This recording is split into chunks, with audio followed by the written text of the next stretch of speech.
So mga senior citizens, viewers, followers. Ito po, naluto ko na itlog. May maraming basag. Pero basag binibili yan. 12, 13. Yung lamat lang. Yung basag na basag. Pwede na 10 yan. Ayan. Ito po, dito ko nilulubog yan. Ayun na. Kulay pula. Ayan na, maputla na. Ayan. Ano yan? Pagkaamo yan, pula yan.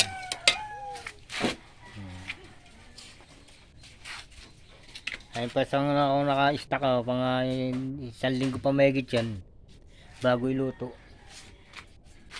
So pipiliin ko na rito mga talagang basag. Iba ang presyo ng basag at saka yung lamat lang.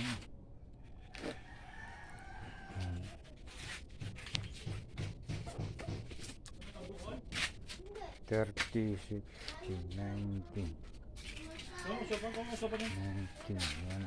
plus lang. Dahil basag.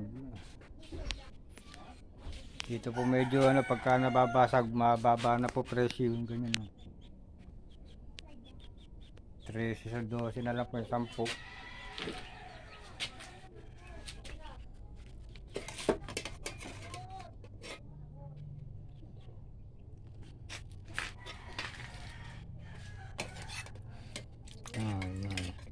Nabili ko pa pang maputla parang maroon, di mawaran kung anong kulay dito lang ako nakakalos 300 na ako sa sa pangkulay.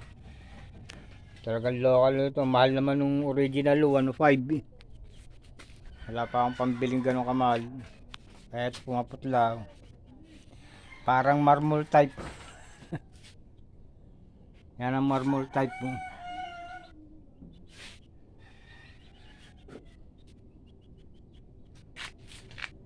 Salamat po.